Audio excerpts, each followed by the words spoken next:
Então, galera, beleza? Estamos aqui hoje, o necromancer e estudante de ocultismo DC Blackwell, o artista plástico das profundezas do quinto círculo infernal, Alan Mordred, e a nossa grande autora do célebre Amor e Morte em Camelot, Gisele Gonçalves, para falar a respeito da sua obra. Fala aí, Gisele, beleza?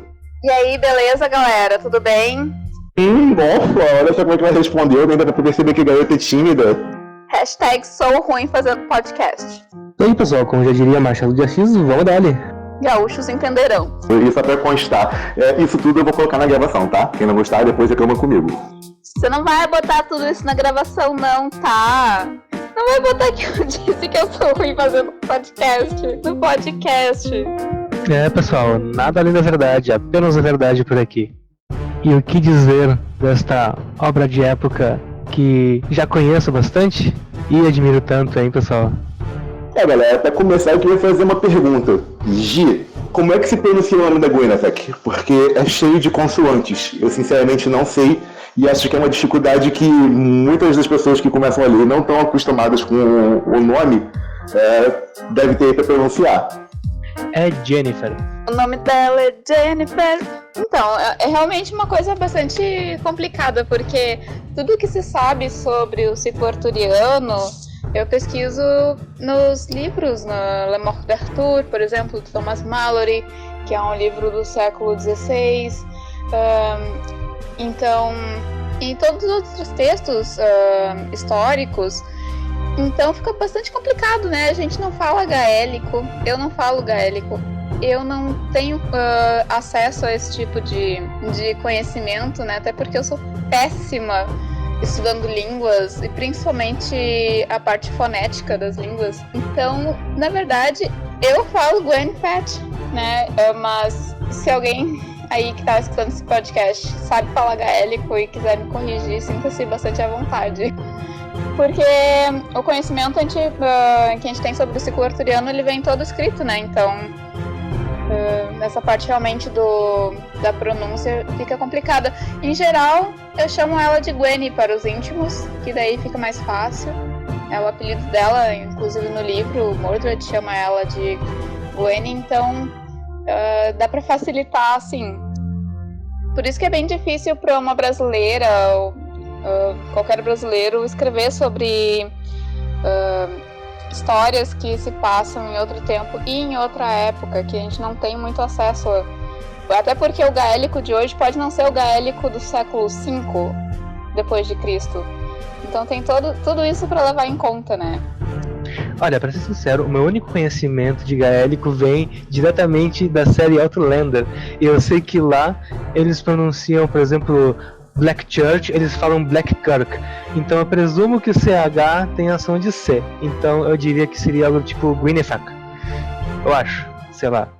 Os escoceses, por favor, que se retirem se incomodarem.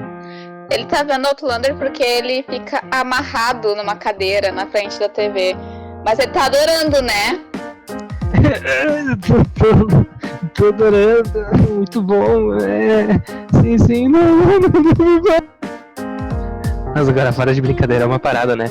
É um daqueles nomes que a gente pega assim quando tá lendo o livro e aí chega na parte do nome e a gente, sei lá, imagina um borrão na nossa cabeça, tipo, então, falou.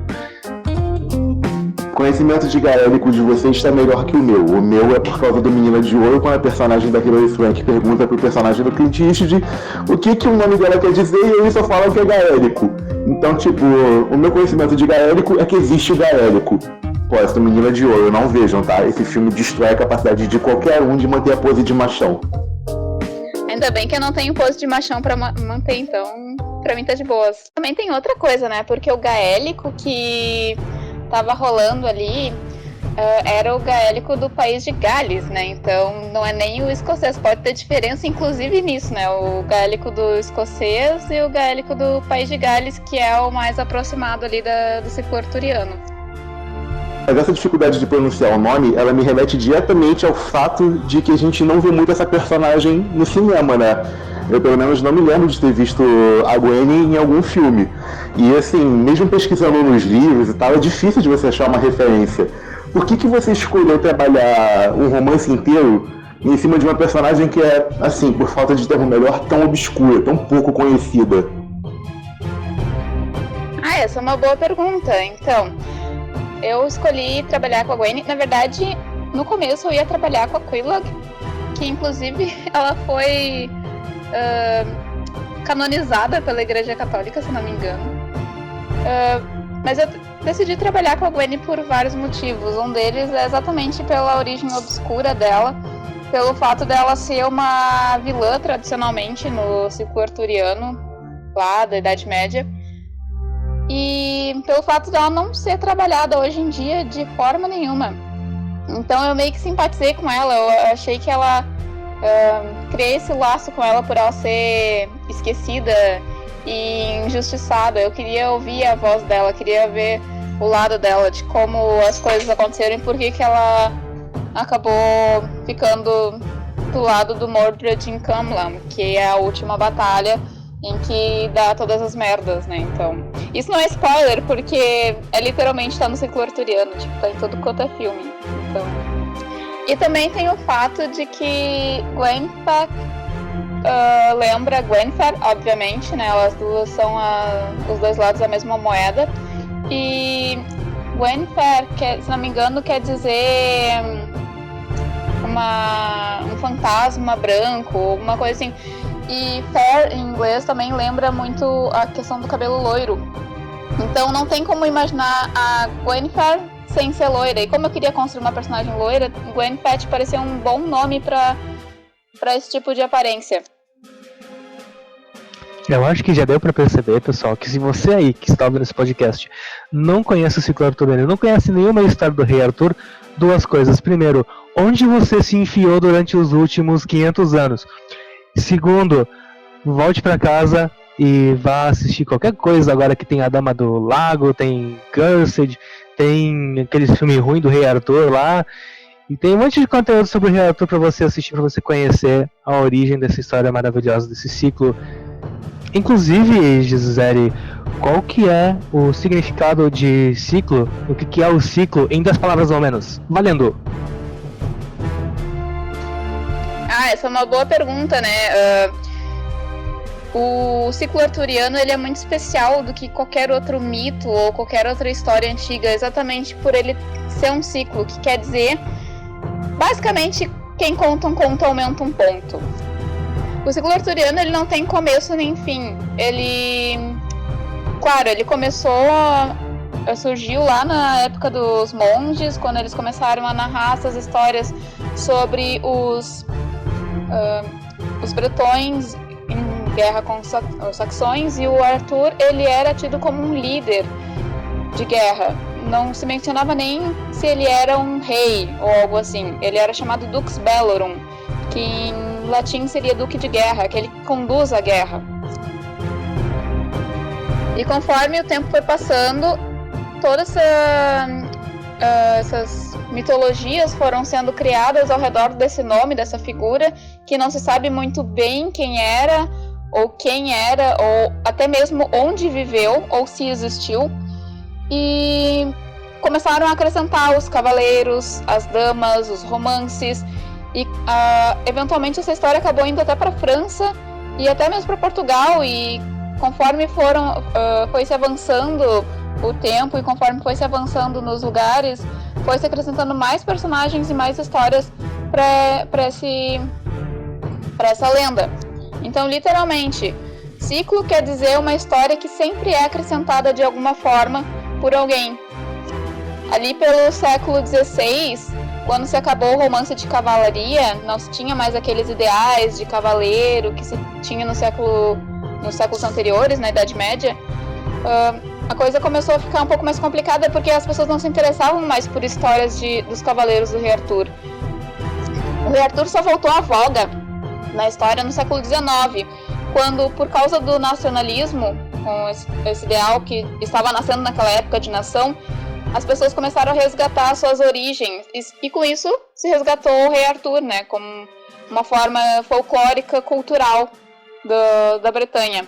Então ele voltou com seus cavaleiros nos livros, nas óperas, E dali em diante não parou mais, né? Então a gente tem até musical do Rei Arthur. Eu não vi, mas eu tô muito curiosa, inclusive, pra ver. Só uma coisa que eu acho curiosa é que você falou de, isso não é spoiler. É que é meio complicado você falar alguma coisa sobre spoiler em relação ao circo arturiano, né? Porque quem conhece a lenda já vai esperar alguns elementos, como, por exemplo, a traição do Mordred, a morte do Rei Arthur. Isso acontece em praticamente todas as histórias. Mas, ao mesmo tempo, você não está tão presa ao circo arturiano como ele é narrado tradicionalmente, né? A sua história ela tem um foco completamente diferente.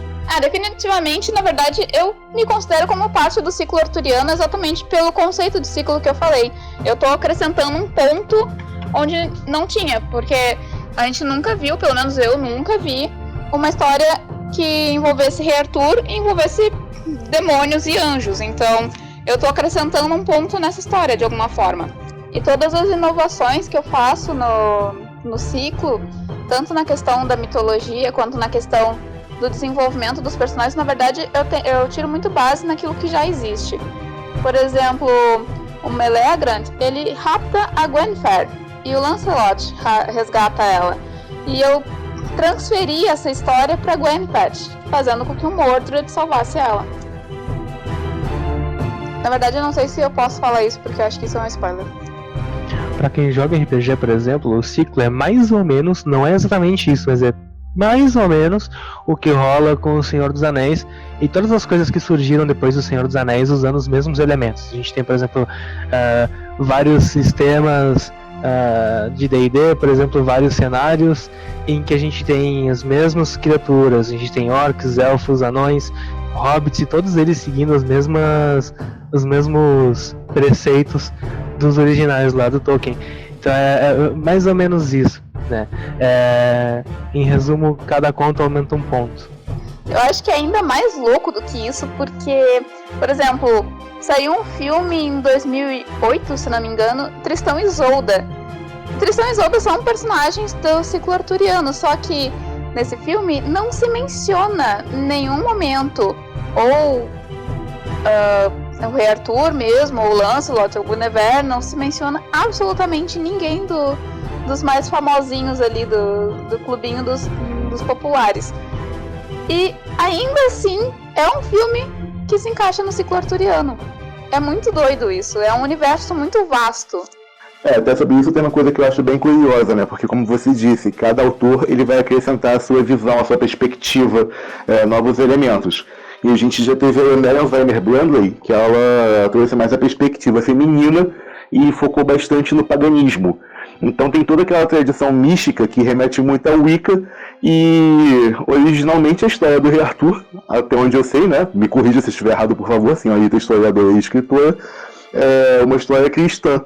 E realmente eu achei que foram muito bem cabidos esses elementos de anjos e demônios que até então eu não conhecia dentro do mito. É bem complexo isso sobre ser pagão ou cristão, porque sim, como eu disse, né, as primeiras menções sobre o Rei Arthur, elas foram com cunho histórico e foram escritas por monges, né, que estavam relatando aquelas batalhas, e, enfim, aquele tempo da guerra entre os bretões e saxões. Mas depois, logo em seguida, a primeira parte fantástica do negócio surgiu com o pessoal gaélico. Então tinha de tudo, né? Tinha javali encantado, tinha gigante, era um troço muito doido. E o próprio Santo Graal, na verdade, ele tem uma origem primeiro pagã e depois foi transformada para o cristianismo. O Santo Graal, ele era um caldeirão da fartura, ou seja, comida à vontade, basicamente, comida que nunca acabava. E somente depois ele foi transformado em um artigo cristão que seria... Tem duas origens, na verdade. Uma das origens seria a taça em que Jesus tomou o vinho da última ceia, e tem outra origem que remete ao José da Arimateia, que inclusive eu acho que foi a versão usada pela Marion Zimmer Bradley. Só que eu não me lembro muito bem qual é o rolê com a taça do José da Arimateia. Não me lembro muito bem qual é a história por trás disso. Mas enfim, tem dessas duas origens cristãs. E pra quem assistiu Labirinto, bom, O Labirinto é um livro e uma minissérie que fez um negócio ainda mais doido, né? Que transformou o Santo Graal em um labirinto que transforma as pessoas em seres imortais. Então o próprio Santo Graal é uma coisa que não tem muito... O ciclo arturiano em geral, né? Não tem muito parâmetro fixo, e até o mesmo Santo Graal. Basicamente, Santo Graal é aquilo que a pessoa diz que é. A gente tem inclusive o Santo Graal no anime Fate Stay Night, pra quem conhece. E no Monty Python também. Agora que eu me liguei que eu tô cobrindo a parte nerd do negócio, assim. Realmente, o universo do Rei Arthur é bem vasto e tem várias histórias que até colocam ele numa posição de conflito entre ser um pagão e ser um cristão, né? Aquele filme do Clive Owen mesmo traz um pouco disso. Mas sobre isso, já que existe uma mitologia tão rica a respeito do Rei Arthur, você acha que é necessário conhecer a história anteriormente para você ler O Amor e Morte em Camelot, ou você acha que a história funciona bem sozinha? Eu acho que conhecer pelo menos alguns filmes ajuda um pouco na localização da pessoa nesse mundo, ajuda um pouco na localização de quem são esses personagens. Mas eu acredito que não é necessário ter um conhecimento muito profundo sobre Rei Arthur e sua corte, não. A história ela não é sobre uma recriação dos eventos principais do ciclo, ela é uma história de amor, então basicamente qualquer pessoa que goste de um romance obscuro, que tenha uma pegada de fantasia e claro, né, de romance de corte, né, uma pegada mais épica, acho que pode curtir sim.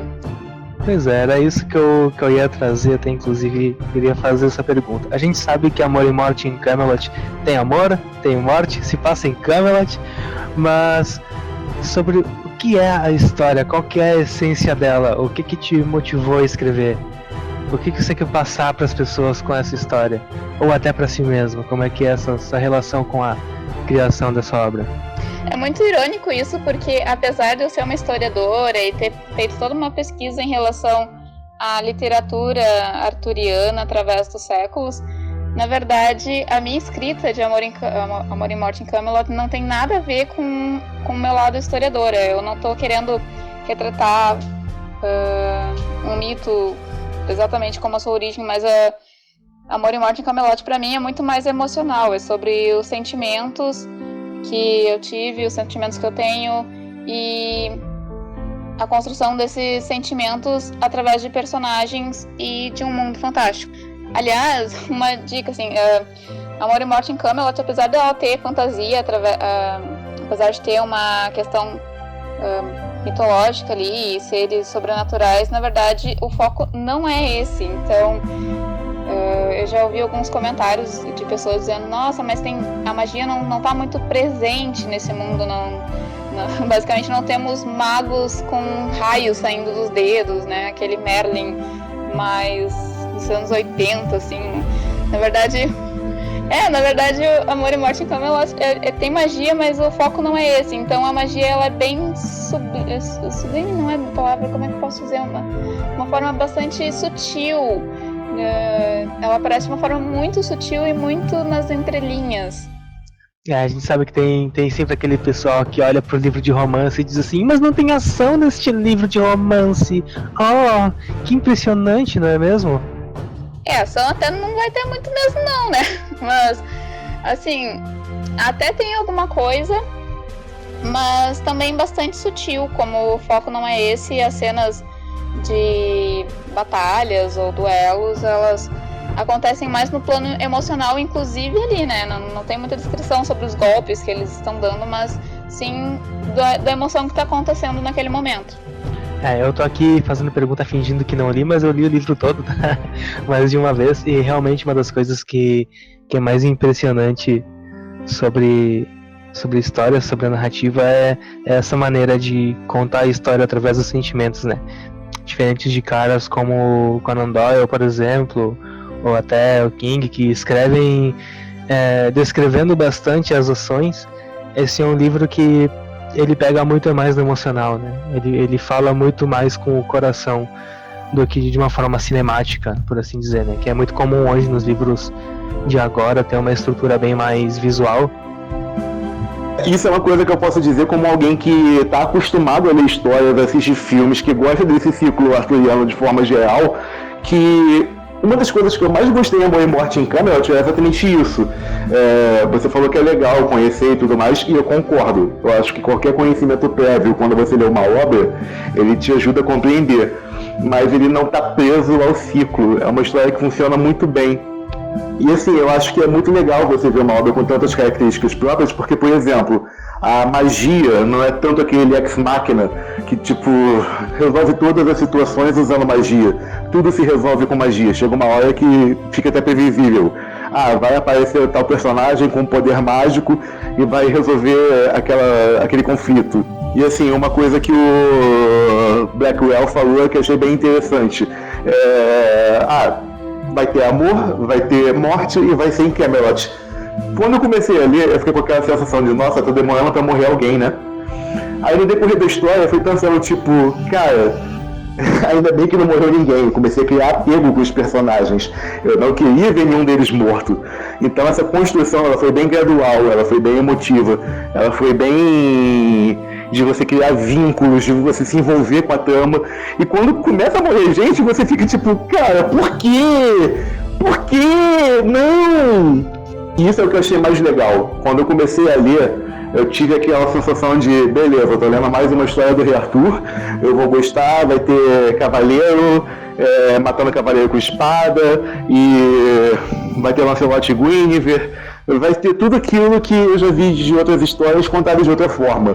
Mas não, quando eu comecei a ler, o envolvimento foi completamente diferente.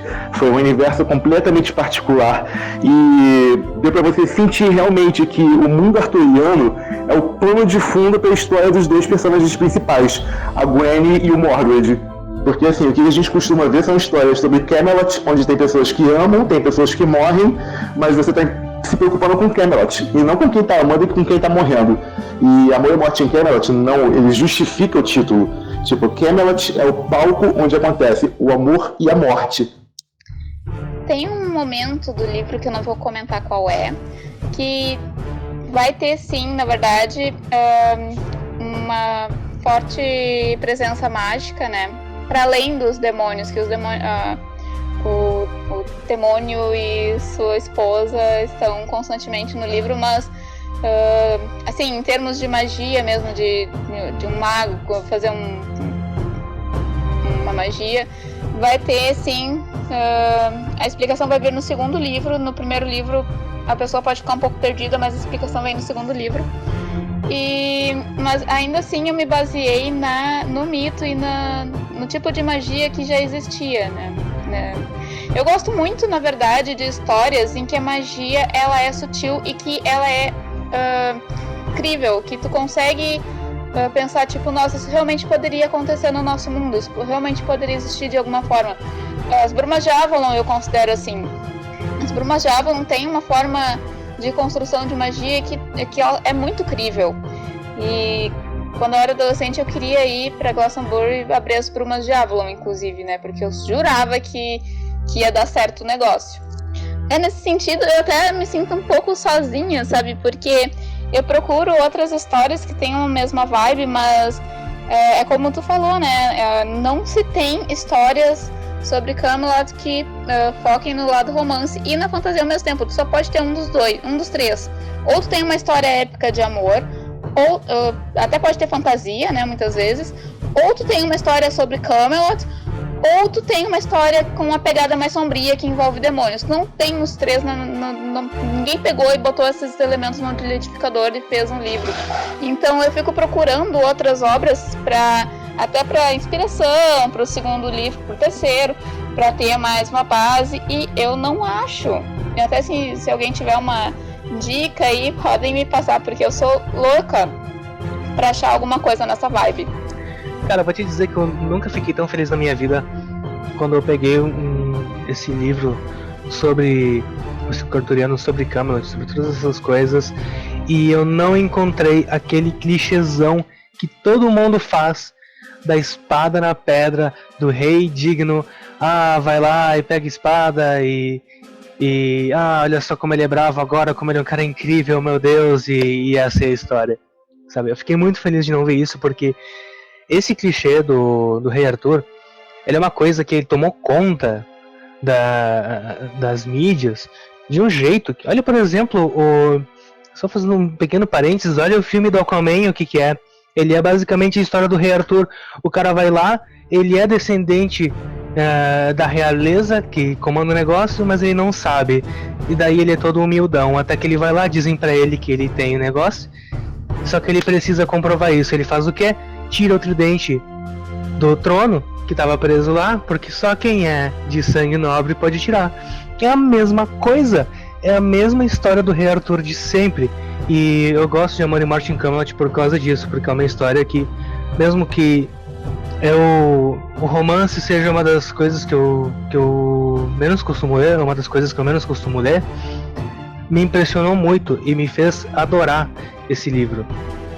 Além do mais, vamos convir uma coisa: ver a história do ponto de vista dos caras que sempre foram os vilões das histórias arturianas, sempre foram os caras ruins, é impagável, é impressionante. A gente tem uma perspectiva completamente diferente de Camelot, do próprio Rei Arthur, do Mordred, que é o vilão. É uma releitura fantástica. Pra mim, é algo nunca antes feito com o circo arturiano. E vale muito a gente parar e pensar: nossa, por que será que esse cara foi visto como vilão, né? O que será que pode ter levado a seguir esse caminho? Será que ele era realmente tão ruim assim? O que é que o tornou ruim assim?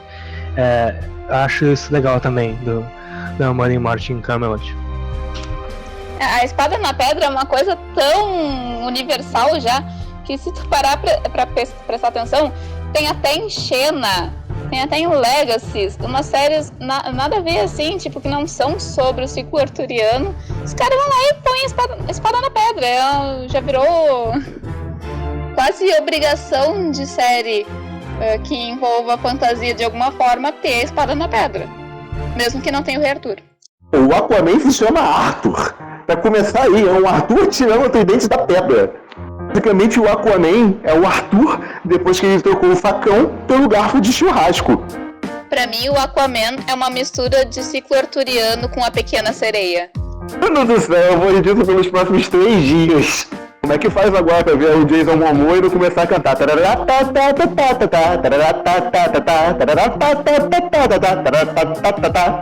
Meu Deus, eu fiz uma piada boa. Alguém registra esse momento para a posteridade. Meu Deus do céu, gente. Pois é. Mas eu queria fazer agora uma pergunta pra vocês. Qual que é o personagem favorito de vocês? Inclusive pra Gi, qual que foi o personagem que mais gostou de escrever a respeito?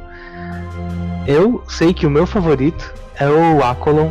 Eu acho ele um bebezinho fofinho, com vontade de colocar num potinho. É até interessante porque o Aqualon vai ter bastante destaque no começo do segundo livro. Ele é um pouquinho escanteado no primeiro, mas no segundo livro ele vai bombar, vai ter esse momento de brilho. Meu personagem preferido é a Gwen, né? Até porque ela é basicamente meu alter ego. É tipo, eu se vivesse na Idade Média, então não tem como eu não amar ela, né? Tipo, e em segundo lugar, obviamente, o Mordred, né? Tipo, mas eu poderia falar dos meus menos preferidos. Eu sei que todo mundo ama a Jindrain, mas eu tenho um ranço muito grande dela. Exatamente por ela ser tão perfeita. A Gwen, ela tem seus defeitos, ela não é 100% boa, então as pessoas não consideram ela assim, mas também não é 100% trevosa, então quando ela entre os demônios ela parece uma Barbie, então ela não encontra o lugar dela no mundo. A Jindrain, no entanto, é a gótica raiz que é admirada entre os demônios, então no meio dela ela é perfeita, e eu tenho muito ranço de gente perfeita. A questão do personagem preferido pra mim é bem complexa, porque, vamos lá, eu escolhi meu pseudônimo como Alan Mordred, e aí eu pego um livro e quem tá lá? Mordred. E pô, beleza, o autor bebeu da mesma fonte que eu, mas automaticamente você quer se identificar com algum personagem que carrega o seu nome, o seu pseudônimo, que seja. Mas aí você começa a ler a história e você pensa, cara, por que você tá fazendo isso? Cara, não faz isso! Você tá fazendo merda, mano! Ainda mais quando o Mordred, mesmo não sendo o Mordred clássico, sendo um Mordred completamente particular do universo de Amor e Morte em Camelot, ele ainda tem aquela pegada do gótico, né, de ser mais sombrio, mais violento do que a média dos personagens e tal, mas ainda assim, ele é aquele cara que tá ali fazendo cagada na história. Então você fica meio tipo, eu tô querendo gostar mais de você, mas você não tá me ajudando. Então nesse sentido, por gostar muito da Gwen, fica difícil de gostar tanto do Mordred. Então eu acabo gostando bastante da Quelaag. Porque a Quelaag é aquela personagem que está um pouco sumida na história, mas eu não sei se foi a intenção, acho que de repente nem foi, mas pra mim ela acaba aparecendo por causa disso. Ela é aquela personagem que tem uma carga emocional muito forte, que não é tão narrada, mas tá ali. E por falar no casalzão aí do livro, a gente sabe que o Mordred e a Gwen, eles têm um relacionamento que algumas pessoas por aí já chamaram de, entre aspas, tóxico. Como é que foi escrever sobre esses personagens? Como é que é os seus sentimentos em relação a eles dois, a esse casalzão aí? Já aproveitando para fazer um teaser aí para pessoal que gosta de romance e desse tipo de relacionamento, o que eles podem esperar aí da dupla? Eu comecei a escrever essa história quando eu tinha 18 anos, e isso faz já uns 10 anos. Por gentileza, não façam cálculos.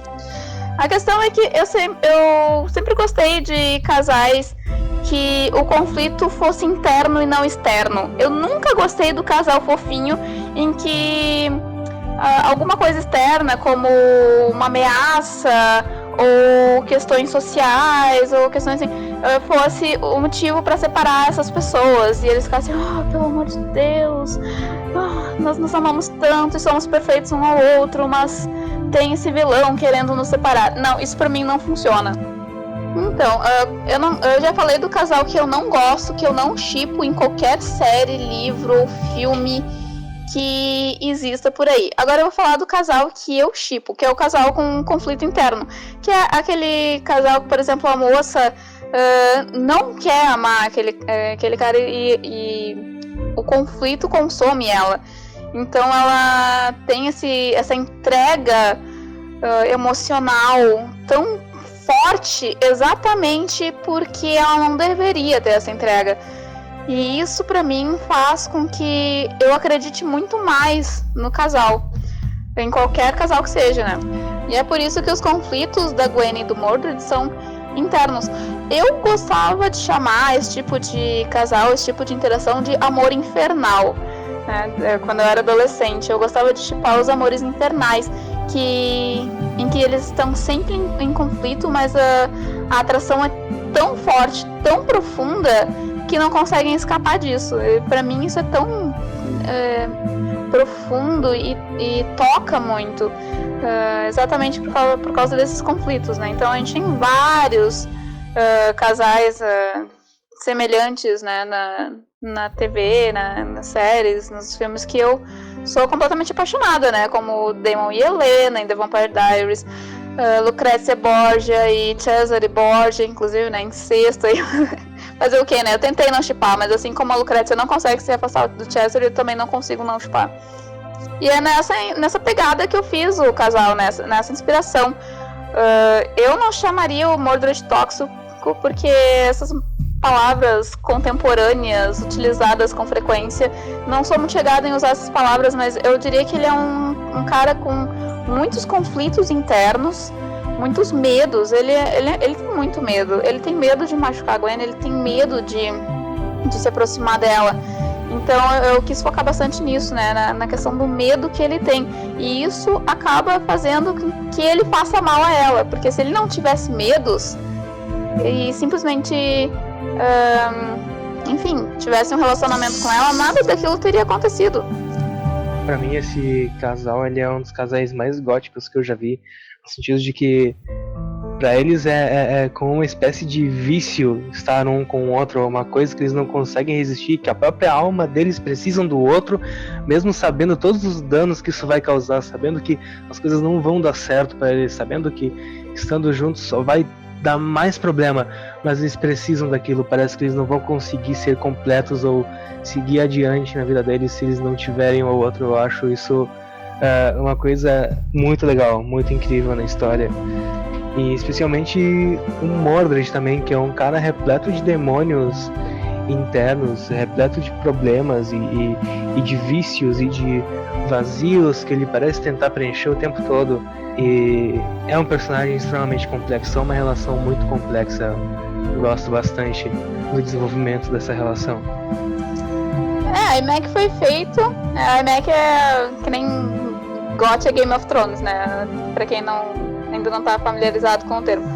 A gente, internamente aqui chamamos de IMAC o livro. Enfim, a IMAC é um livro em que os personagens não são bons e eles também não são ruins. Eles são completamente cheios de defeitos, como nós, como qualquer pessoa. Eu sempre tive isso muito claro, que a IMAC não era sobre derrotar um vilão. A IMAC era sobre lidar com cada um lidando com seus próprios desejos, frustrações, enfim, seus sentimentos. Isso é muito mais poderoso, na minha opinião, do que ter um vilão externo.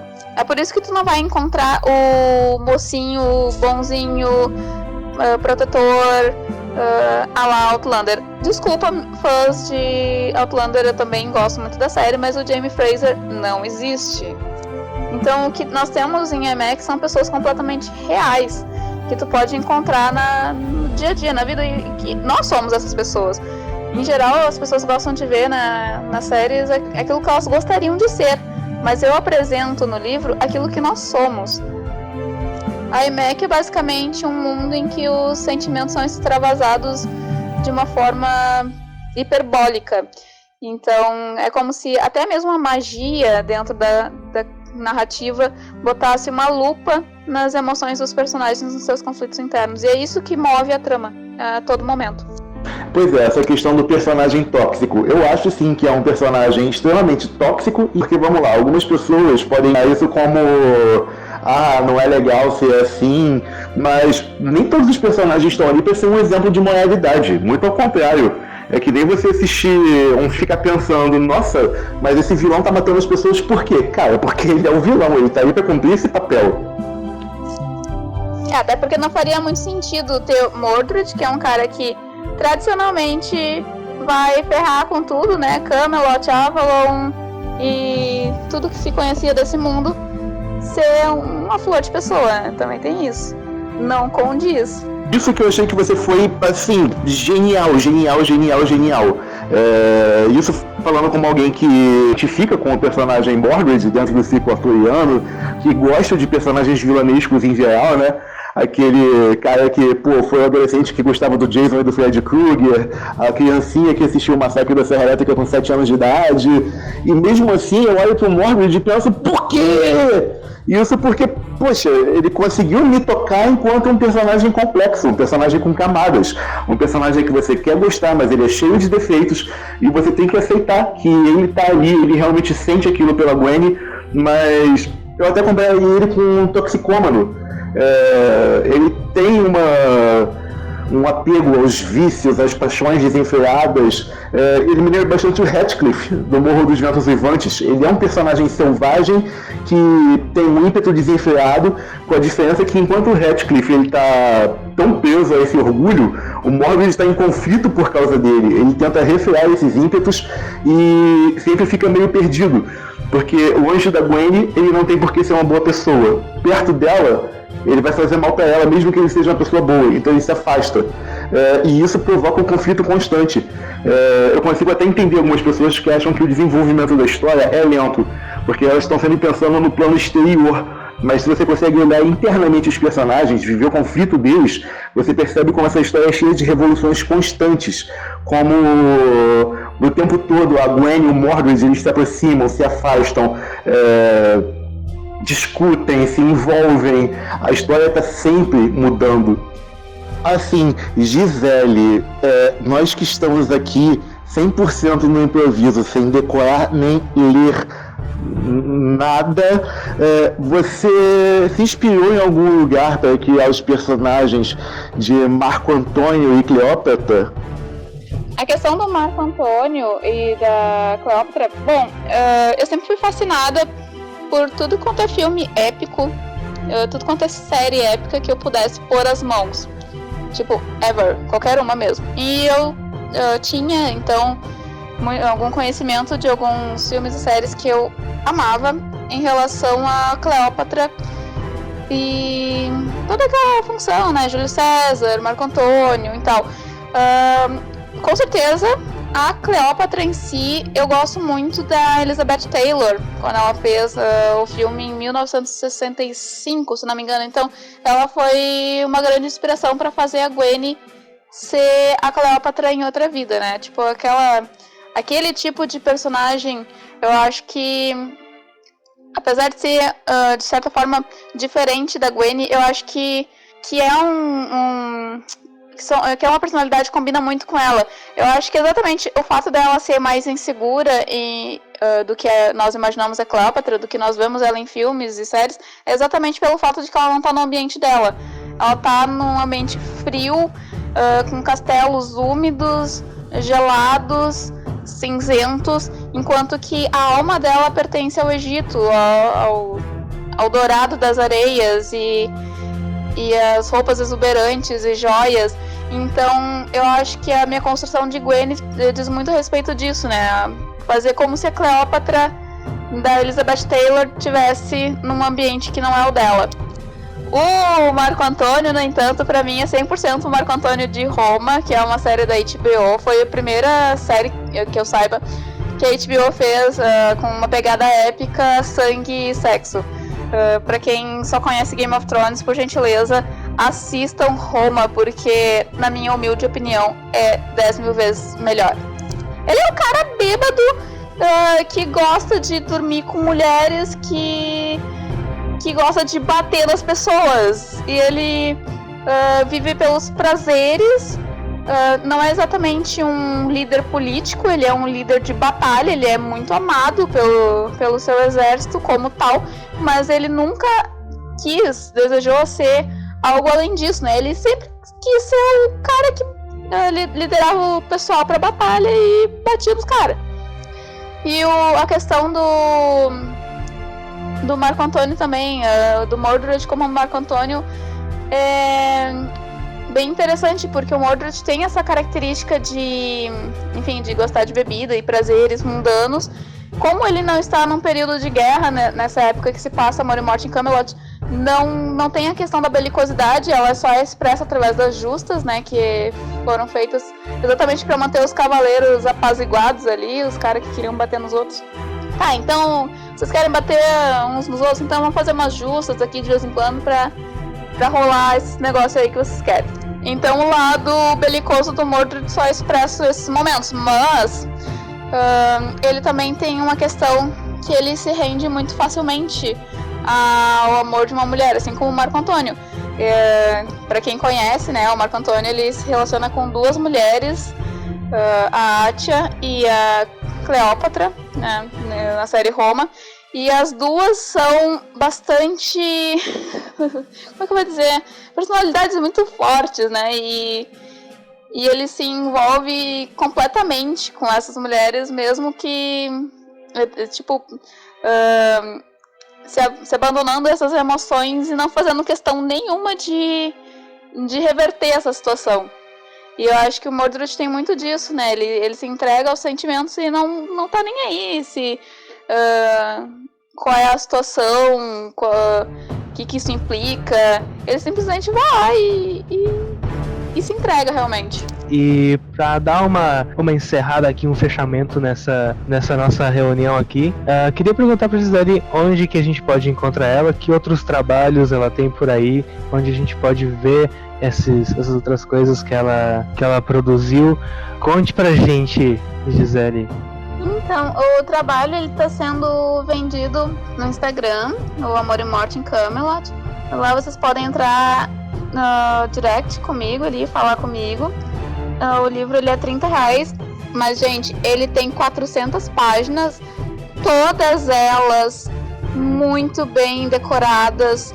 É um livro lindo, sério. Depois vocês dão uma olhada lá no Instagram, botei uma foto do livro por dentro. Todas as páginas decoradas com bordas, tem trisqueles, tem letras inspiradas na arte dos nós celtas. Então, tipo, tá muito lindo.